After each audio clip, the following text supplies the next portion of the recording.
Hello everyone! Olá para todos! How are you? Como é que vocês estão? Estamos aqui mais uma vez para a aula de linguagens, códigos e suas tecnologias. Especificamente falaremos de língua inglesa. E eu vou trazer um assunto diferente para nós. Quem aí gosta de dar ordens? E quem gosta de obedecer ordens?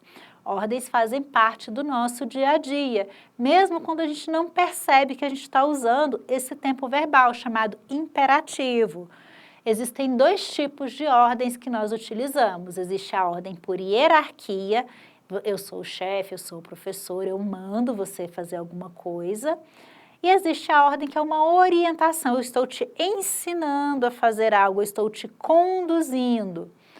E, na verdade, existe ainda um terceiro tipo que não é bem uma ordem, é um convite, mas também faz parte do modo imperativo.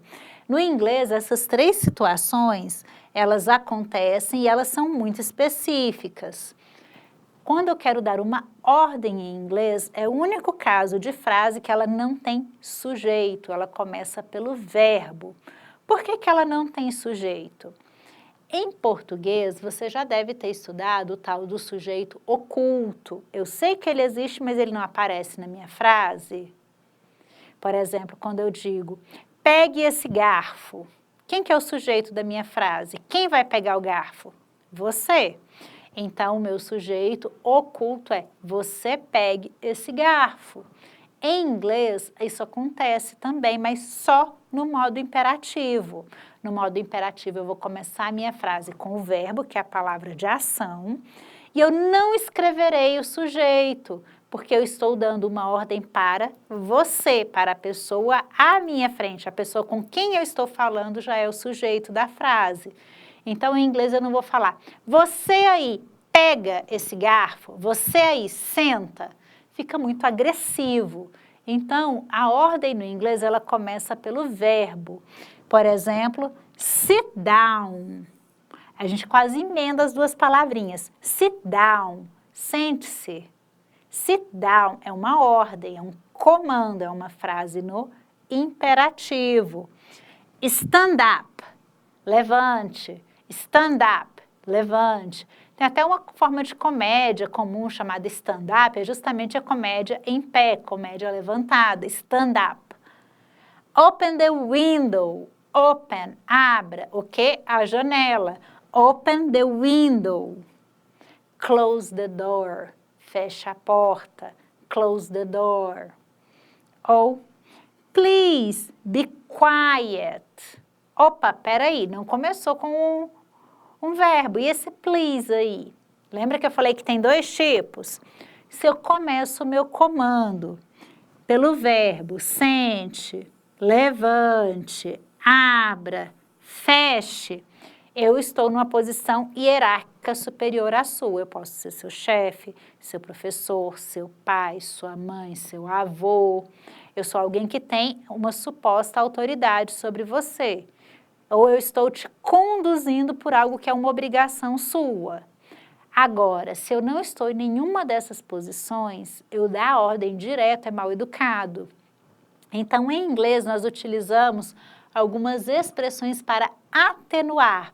Quando eu vou falar para o meu amigo fazer alguma coisa para mim, ou para uma pessoa que eu não conheço, mas eu não tenho autoridade sobre ela, como, por exemplo, um garçom.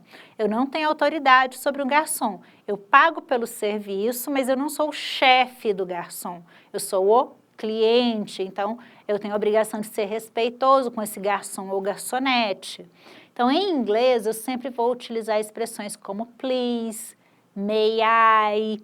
Então, eu digo, please be quiet, por favor, fique quieto. Estou no cinema, meu melhor amigo está do meu lado e está toda hora conversando e eu quero ver o filme. Eu vou falar para ele, be quiet? Eu não vou falar isso. É muito mal educado, parece que eu vou bater no meu amigo ou na minha amiga. Eu vou falar, please, be quiet, por favor, fique quieto, faça silêncio.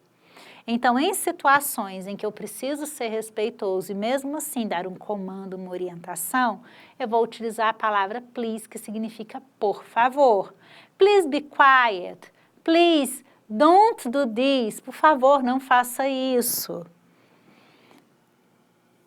Don't forget your keys. Olha aqui, já não tem a please, é uma ordem. Normalmente a mãe fala isso para o filho. Não esqueça a chave de casa. Don't forget your keys. Não esqueça suas chaves. Brush your teeth. Muita mãe fala isso quando a gente é pequeno. Escove os dentes. Brush your teeth. Observaram a diferença? Please, eu sou respeitoso. Brush, eu vou direto na ordem. Escova os dentes. Brush your teeth. Listen carefully. Isso aí é o professor tá bravão na sala de aula. Todo mundo tá conversando, jogando cadeira para cima. A gente chega assim para o aluno, olha bem nos olhos do aluno e fala assim: listen carefully. Ouça atentamente. Listen carefully. Ouça atentamente. Vai cair na prova. Então, se você não ouvir, você vai tirar 0. Listen carefully. Ouça cuidadosamente. Ouça com atenção. Don't smoke here. Não fume aqui. Don't smoke here. Então, sempre que eu vou dar uma ordem, eu vou começar com o verbo e eu não vou colocar o sujeito. Vocês podem ver que em nenhuma dessas frases eu vou achar a palavra you, he, she. Esses pronomes, eles não existem no modo imperativo, porque eu não vou falar o pronome, eu vou dar a ordem. É o único caso em inglês que eu tenho frase sem sujeito. Vamos mais um pouquinho adiante.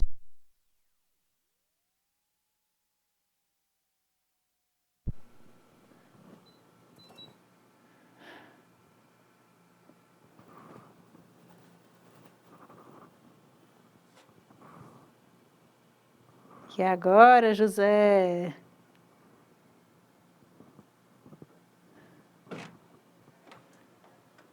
Desligou tudo lá dentro. Começar de novo? A gente tinha 7 minutos de aula. Se você quiser começar de novo, vou parar do ponto que... Vamos continuar de onde parou. Só me ajuda a colocar aqui de volta na tela. Don't smoke, professor. Esse é imperativo. Não fumaremos. Uhum. Isso aqui, né? Isso. Voltou.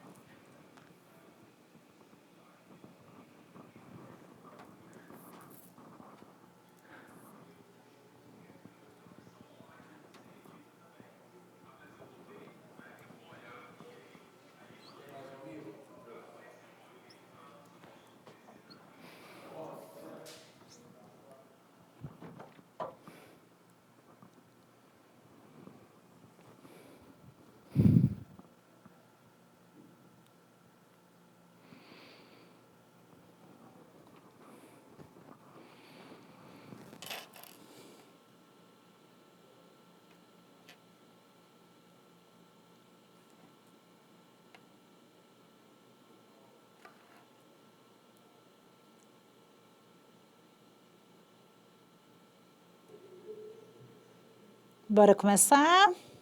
Pronto, já pode continuar. Então, beleza. Posso? Já pode ir. Como eu disse, don't smoke, não fume, é uma ordem, um modo imperativo, ele não vai ter o sujeito, porque a gente já pressupõe que a pessoa com quem eu estou falando é o meu sujeito, então não se esqueçam, não vai ter o sujeito escrito, porque o sujeito é a pessoa à minha frente. Vamos seguir adiante, olha essa situação aqui. Isso aqui é uma campanha publicitária baseada numa situação real. Olha só. Do you suffer from text neck? Engraçada essa expressão text neck. Seria a mesma coisa que pescoço de texto. Já ouviram falar sobre isso? Na nossa sociedade, cada vez mais nós estamos dependentes dessa coisinha aqui. Em inglês isso é cell phone ou mobile phone. Qual a posição que nós ficamos no dia a dia quando a gente usa essa coisinha aqui, seja para ver o WhatsApp, para ver Instagram, para ver a última polêmica no grupo da família, a gente faz essa posição, igualzinha à nossa figura, onde dói. Isso que é o que os especialistas estão chamando de text neck, ou pescoço de texto. Dizem que essa é a doença do futuro, o text neck. Então, você sofre de pescoço de texto? Aí eu pergunto sinceramente, passa a mão aí no seu neck, no seu pescoço e me fala, você sofre ou não de next text, de pescoço de texto? Doeu aqui? Doeu mais embaixo um pouquinho? Então você é vítima. Nesse texto aqui eu tenho duas referências, eu tenho explicação e tenho imperativo. Onde que eu vou achar imperativo? Observem. Hold your phone device at a level as much as possible. Ele está me dando uma dica de como não sentir essa dorzinha aqui. Ele me explica nesse lead aqui que o text neck é normalmente descrito como uma dor no pescoço causada por longas horas olhando para baixo, para o mobile phone, para o celular, ou tablet, ou qualquer outro dispositivo. Então, se nós ficamos muito nessa posição, how to prevent, como prevenir the text neck. How to prevent, esse how significa como. Como prevenir? Então, quando eu tenho campanhas publicitárias que me ensinam como fazer alguma coisa, eu uso o modo imperativo, porque a campanha publicitária ela está falando diretamente com a pessoa que lê. Você é o sujeito. Por isso ele começa com a ordem. Hold your phone. Hold your phone seria levante seu telefone, ao invés de ficar assim. Hold your phone at the eye. Levante o telefone na altura dos olhos. Level as much as possible. O máximo que você puder. Ele está dando uma dica de postura, é um comando, é uma ordem, é um conselho. Então, eu não tenho o pronome you, mas eu sei que ele está falando comigo, com você. Hold your phone. Então, ele está dando uma ordem, levante seu telefone. Dica 2. Take, começou pelo verbo take. Take frequent breaks from your phone and laptop. Faça. O verbo take é o verbo fazer. Faça frequentes quebras from your phone. Essa quebra seria no sentido de levanta, faz alguma coisa. Break em inglês, ele significa aquela pausa. Já ouviu falar em coffee break? Coffee break é a pausa para o café. Então, sempre que eu falo break alguma coisa, eu não estou mandando você quebrar o telefone, não. Pelo amor de Deus, não quebra. Foi caro para você comprar, você ralou. Então, quando eu falo break your phone ou break off your laptop, tire uma folga, levante e deixe o telefone e o computador ali. É a famosa pausa para você levantar e tomar um cafezinho, para você dar aquele alongamento, para esticar as pernas e a coluna. Isso é o break. Então, take frequent breaks. Tire frequentemente quebras ou folgas. Aquele 2 minutinhos que você levanta, para o que você está fazendo, faz aquele alongamento para diminuir a dor e volta para a sua atividade. Esse é o break. Então, novamente, eu tenho um imperativo, eu tenho uma ordem. Depois, no passo 3, set a timer to remind you to walk around every 20 ou 30 minutes. Já viram aqueles aplicativos de celular ou relógios que a gente chama de smartwatch, que você programa para te fazer levantar depois de um tempo que você fica sentado? Hoje eu não estou usando, mas eu tenho um desse, um smartwatch. Coloco no meu pulso. Se eu fico mais de meia hora totalmente sentada, sem fazer nenhuma atividade física, ele literalmente me chama de preguiçosa e me manda levantar. Ele ainda fala, stand up and walk around. Levante e ande em torno. Então, você se levantar ele está dando uma ordem, set a timer, tire um tempo, to remind, para se lembrar de caminhar em volta a cada 20 ou 30 minutos. Isso funciona muito para quem trabalha sentado e vale também para quem é motorista de Uber e outras profissões aí. A gente fica muito tempo na mesma posição e isso pode causar o text neck ou a backache, que é a dor nas costas. Então, ele está dando uma ordem, um comando. O comando começa com o verbo set a timer, tire um tempo. Depois, no 4, avoid looking down for extensive periods. Então, ele está falando para você se movimentar e olhar em volta, se você for fazer a mesma coisa por períodos longos.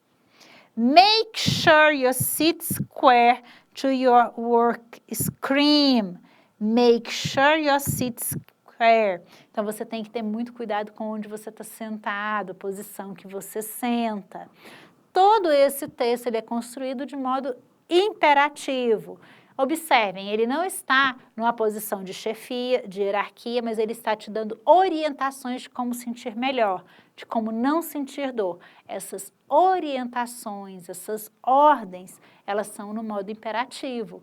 Existem outras circunstâncias que eu vou achar o modo imperativo. Por exemplo, se eu for pesquisar uma receita de bolo. Na receita de bolo, o modo de preparo eu tenho: coloque na bandeja, asse, resfrie, misture. Eu não vou utilizar os pronomes, mas eu vou ter o comando. Então, quer praticar o modo imperativo? Pesquisa receita de bolo em inglês, receita aí de uma coisa gostosa, que o modo de preparo já está no modo imperativo. Dicas da professora.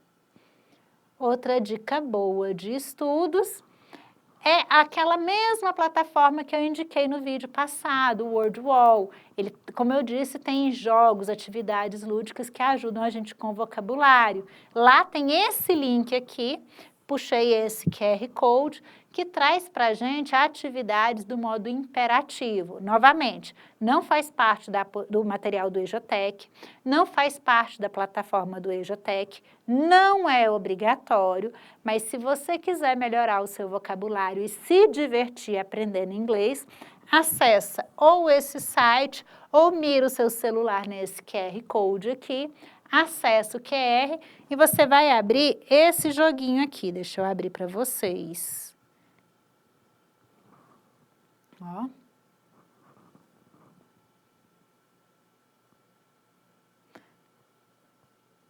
Acerte apenas as frases no imperativo. De vez em quando ele dá essa bugada, mas a hora que você acessar vai estar certinho. É um joguinho da topeira. E ele vai mostrar para vocês frases diferentes. He don't be late. Tem pronome. Se tem pronome, não é imperativo. É afirmativa. Ó, she is one time. Mas, ó, speak louder. Tem pronome? Não tem. Ó, se não tem pronome, eu acerto a topeirinha. Don't forget. Não tem pronome. Tem que ser rápido. He be quiet. Ó, não é imperativo, porque tem o he. Então, se você acertar a topeira certa, você está acertando a frase no imperativo. Se você acertar a topeira errada, ele vai mostrar um xizinho e você vai ver que a frase não está no imperativo. Joguinho ótimo para você melhorar aí o seu vocabulário e nunca mais errar as frases no imperativo. E essa é a dica que eu tenho para vocês hoje. Boa sorte aí nos estudos. Não deixe de acessar o material da plataforma e fazer as atividades avaliativas. Thank you very much. E agora é com vocês.